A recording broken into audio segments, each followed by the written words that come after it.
Hi, Gautam. Good to see you. Good to see you. So we've called this session Swiping the Future, the Digital Edge. Let me start with asking you, is anyone really swiping? We do. We have about 30% people still swiping, actually. I thought it's usually just, UPI, largely QR codes, maybe in some places cash, of course, outside the cities, much more cash. I want to start this conversation really there. And earlier in the day, you would have heard from Union Minister Ashwini Vaishnav about how India's digital payments infrastructure has become the standard and the trademark for so many nations to adopt, including nations which are supposed to be much richer than us. I want to start there as someone who is in the industry and lives, breathes this financial system.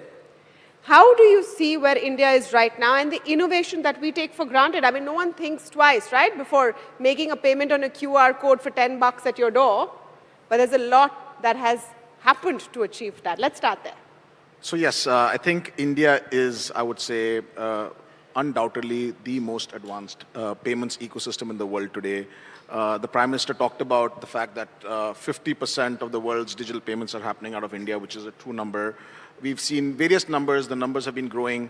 Despite everything that we talk about, I would say whatever you hear is still just the beginning. If you actually look at the potential of India, the 150 to 200 billion transactions that people are talking about that we're doing on an annual basis, in my opinion, is still a very small number compared to the potential. And the reason I say that is there are about 350 million consumers that are active on digital payments in this country, but there are about 900 million people that are actually participating in the economy of this country, buying or selling something on a daily basis, of which only 350 are using some form of digital payment, be it UPI, be it cards. So given that, and given that we already are the world's largest digital payment ecosystem in the world, there's a lot that has happened. And the credit, of course, here goes to, we've talked about many things, jam, innovation. Really, the way, at least we look at it, Mastercard, three things that have made it happen. One is the fact that we have innovators in this country that have come together, right? Both global innovators such as ourselves and local innovators. Two, probably the most progressive regulator in the country, which is what we have in India. From all the regulators I have seen, and I work with Mastercard in a few countries, we have the most progressive regulator in terms of the innovation that they are driving. We are the world's only country that is fully tokenized as far as card transactions are concerned for online transactions. We're the world's only country that is driving for a full tokenization of offline transactions as well. I know these are some geeky terms here I'm using, but that is a huge, huge development compared to many other countries. So that's number two, the fact that we're a really positive regulator. And the third thing, of course, we do have this collaborative mindset. I'm sure a lot of you know about this event that happened in Mumbai last week called GFF, Global FinTech Festival, largest of its kind now in the world. And I was telling somebody there, if you looked around and looked at all the companies that were there, including Mastercard, they're all companies that we are in some form competing, but they're all companies where we were also cooperating with. We were partnering with. We announced 30 partnerships, last week with 30 odd, companies, but we're also competing with them. So there is this cooperation that is going on in the ecosystem that is unique. So I think the blend of those three have really made India the leading digital payments player in the world, in my opinion. May I suggest that the reason why all payment companies cooperate is because they have one aim, to make people spend more. I hope my wife is not listening to this, but yes, I wouldn't say that. I think what we want is we want people to be more aware of what they're spending, how they're spending, the ability. See, if you were in the cash economy that we were all used to, our mothers did it, our fathers did it, they wouldn't know how they're spending. They wouldn't know what their spend patterns were. They'd say, okay, back in the day, 10,000, 20,000, whatever your household budget was, you would know what your household budget was, but you couldn't really break it down as to where are you spending. Today, what digital payment allows you to do, it gets a lot smarter. Whatever form, you can go see the history of your payment. Yes, if you did not have cash in your pocket back in the day, you couldn't go buy something, but you can now do that. You don't need to have cash in your pocket. So yes, there's an argument to be made that maybe it has made the ease of buying things, easier. So therefore, you could potentially spend more.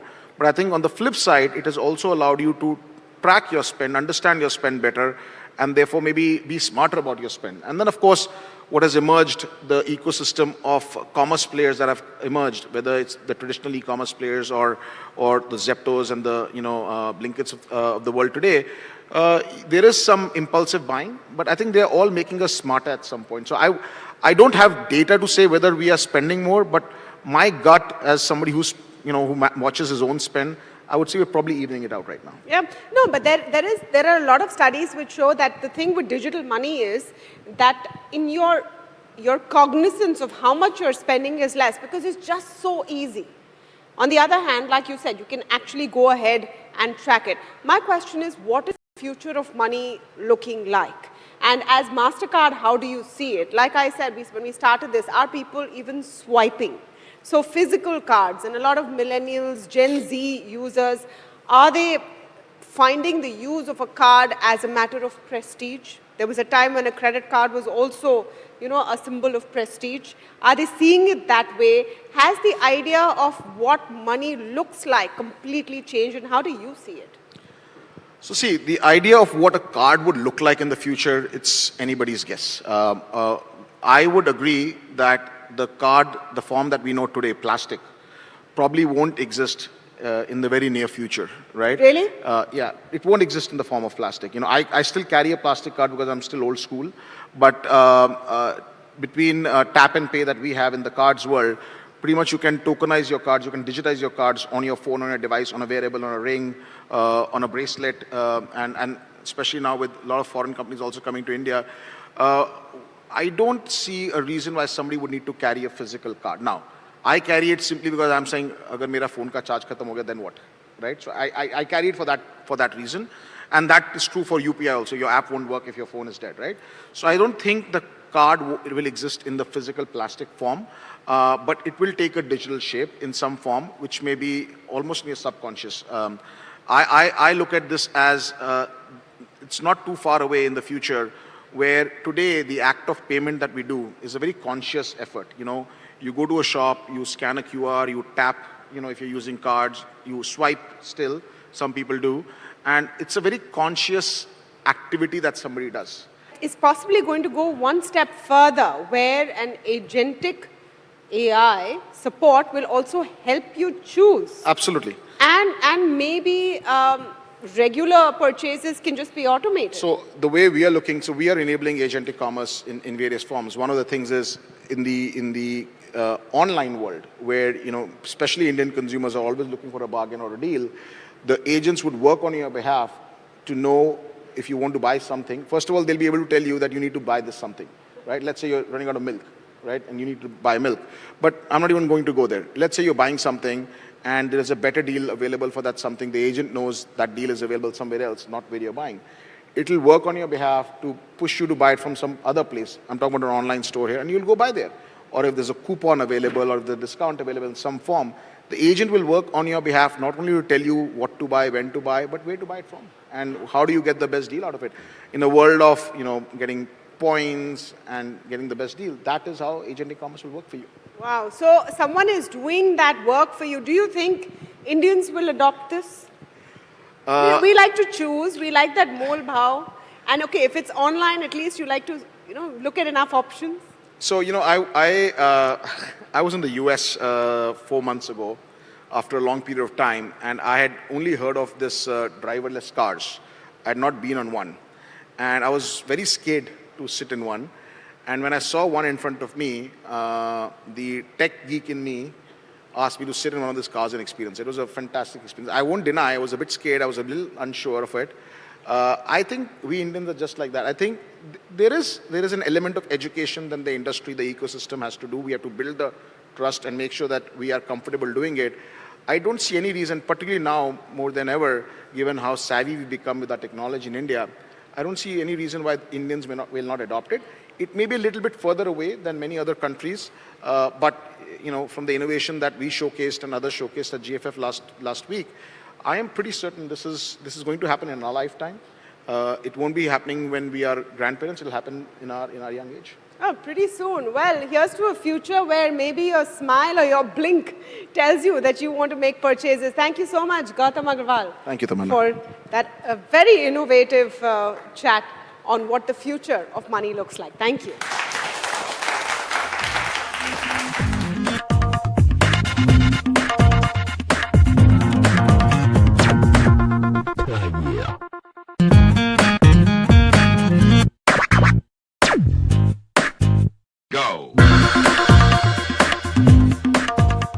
India's age-old love affair with gold is glittering brighter than ever. Absolutely, it's Diwali season, but gold is so much more than timeless elegance. It is also a strategic asset, and nobody knows that better than our next speaker, who brings a deep understanding of the Indian consumer and jewelry market from strategic thinking to practical execution. Here to tell us why India stays eternally bullish on bullion is Sachin Jain, Regional CEO, World Gold Council. Distinguished guests, friends, ladies and gentlemen, it is with a great honor for me to address this August gathering. We all at World Gold Council are super happy and proud to be partnering with the NDTV, such a phenomenal platform that we've put together. And as we get into divulging the future of our nation, and as the title says, a flux, something that's unknown, I'd welcome you all to this conversation where gold has been that anchor that's put everything in place. Gold has been that anchor that's performed timelessness over the years.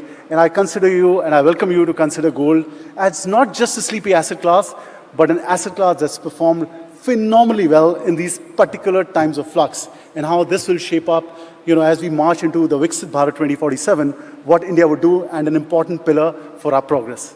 I'll start by sharing with you what do we do at World Gold Council. We at World Gold Council understand gold. We at World Gold Council are experts in gold.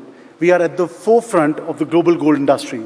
We work with the entire value chain of gold, right from mining to refining to retailing, bullion trade, financial markets, policymakers, futurists, all of that element with the whole one focus to bring in transparency and confidence in this asset class that's transforming the world.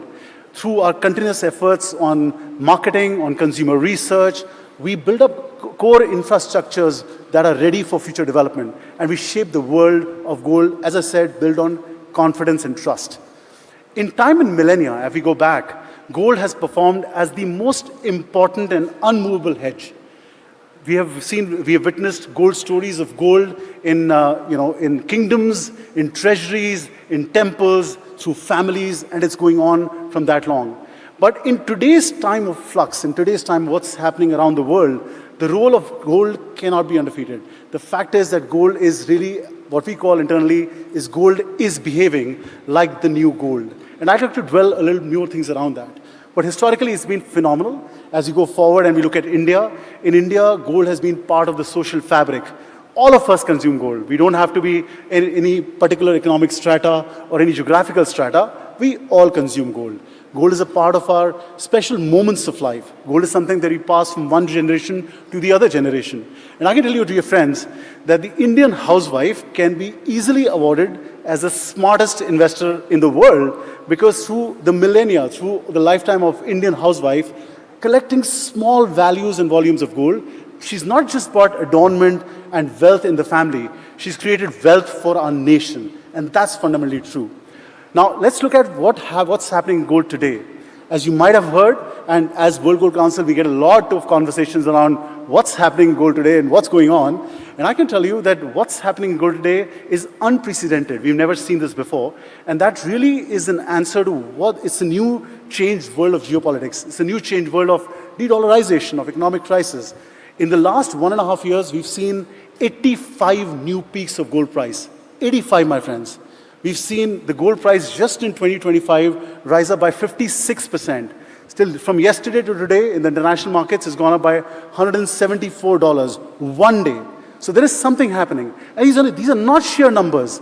These are numbers that reflect the importance and criticality of gold in today's world. In today's world where geopolitics, as I said, is evolving. Nations are behaving in a different manner. And as we all are looking at our future, gold will be a fundamental of this growth. There are a lot of usages of gold, and if you look at historically, 30 years back, central banks were the net sellers of gold, and the only usage of gold was jewelry. Fast forwarded today we have a very diverse usage of gold, both sectorally or even geographically. About 74% of the annual usage of gold is consumed by developing markets, China, India, Middle East, and that's phenomenal, which is very different 30 years ago. From a sectoral perspective, we have a very, very wide usage. About 20% of annual consumption comes from central banks and nations who are making strength with gold. about 40% of gold consumption comes from investment demand. About 33% of consumption comes from jewelry. And about 7% of it comes from technology. I mean, all your phones that, ladies and gentlemen, that are using will have small bits of gold. All the renewable energy systems in the world are using gold to make the world a better place. Now, just one number I'd like to share. Just the investment demand in this year is slated to cross $6 trillion of gold trading. Now, what that means in INR terms is that we will have a trading of 17,80,000 crore worth of gold on a daily basis. I'll again repeat that, 17.8 lakh crores worth of gold trading on a daily basis, which makes gold as the most liquid asset on planet Earth. It is a hedge, it is a safe haven, it is something that really truly holds strength in a nation, and we believe as we go forward in this march towards Viksit Bharat, we need to look at all these aspects correctly and closely. Now, what's lying in the future? At the World Gold Council, we've been working on making gold as a contemporary, technological, very savvy asset. We've been working on digitizing gold in all facets. We're working with organizations, with digital players, with economies, with banks, hedge funds, and even looking at how gold can be on the blockchain. And there'll be really three things that you'll see in the very near future with gold. You'll see gold as a completely fungible asset, which really means that can move from A country to B, A organization to B, A person to B in a very transparent manner. We believe gold will be accessible. Like in any contemporary modern asset class, gold will be available 24/7 to transact, to share, to trade. And lastly, when we will be digitizing gold, there will be authenticity in gold. When we say this is what it is, it will mean what it is in terms of grammage, caratage, and so on and so forth, with complete ticks on ESG in the entire pipeline journey. So my dear friends, that's what's happening in gold globally. But let's narrow down in the focus of India, and as a respectable Prime Minister has laid down the destination of Viksit Bharat 2047, where we all are moving towards and marching towards making India a developed nation. There is a fundamental role of gold. And as World Gold Council, we are on this project called Swarnim Udan 2047, where we're trying to create an exact roadmap of what will happen in gold and what's the role of gold in the developed nation of India. And of that, we're working alongside with the policymakers, future thinkers, technologists, banks, and with the crux, we're coming out with a very clear destination of gold's role in 2047 and a clear roadmap as to what will happen in 2040, 2035, 2030, and what we as an industry and economy need to start doing today. And ladies and gentlemen, there are some very interesting, sort of pillars that are coming around it. And I'd like to reflect on a little few of them. First and foremost, we believe that India will do mining of gold. Over the next decade, if the right triggers are pressed, we believe that 1/3 of the consumption of gold in India will come from our own gold. Connected to that is the biggest mine that exists in the world, that's gold sitting in the households of India. How can that be, via technology, via transparency, via privatization, be brought into the main system of the economy, and that'll be the other initiative that we do. We believe that India will be the jeweler to the world, and not just a net importer, but also a net exporter with value addition. We believe that tourism in India will enhance, and there will be a section of gold tourism where we can enhance the artisans, the skills, and the craftsmanship of India at the international level to make India as a gold center for tourism. And lastly, and very importantly, while we are such a big market, India is a price taker in gold. We are not a price maker. And we believe that over the next few years, there needs to be a transformation in the banking sector to work very closely with the gold sector so that we move from not just being a price taker, but really drive the global gold market by being a price maker in this industry. So with that, my friends, I think I just want to reiterate the fact that gold is not a sleeping commodity. As you look into the future, look at your own portfolios, look at India as a nation, and we think that as gold will be not just a critical asset, but a very strategic asset to have in our portfolios, in our nation, and we need to thrive towards it. And with that, before I end, tomorrow is Dhanteras, and it's a very important day that we all go out and buy gold, and I encourage all of you to buy gold. But more importantly, I want to reflect as to what's the meaningfulness of this festive time. In Dhanteras and Diwali, we pray to the goddess Lakshmi, the goddess of wealth. We pray to God Dhanvantri, which is goddess of medicine and health. And we pray to God Kuber, which is really the treasurer and safeguard of all this wealth. We pray for material prosperity and also spiritual growth. So from all of us at World Gold Council, I wish you all a very happy Dhanteras and a very happy Diwali. Thank you for your time.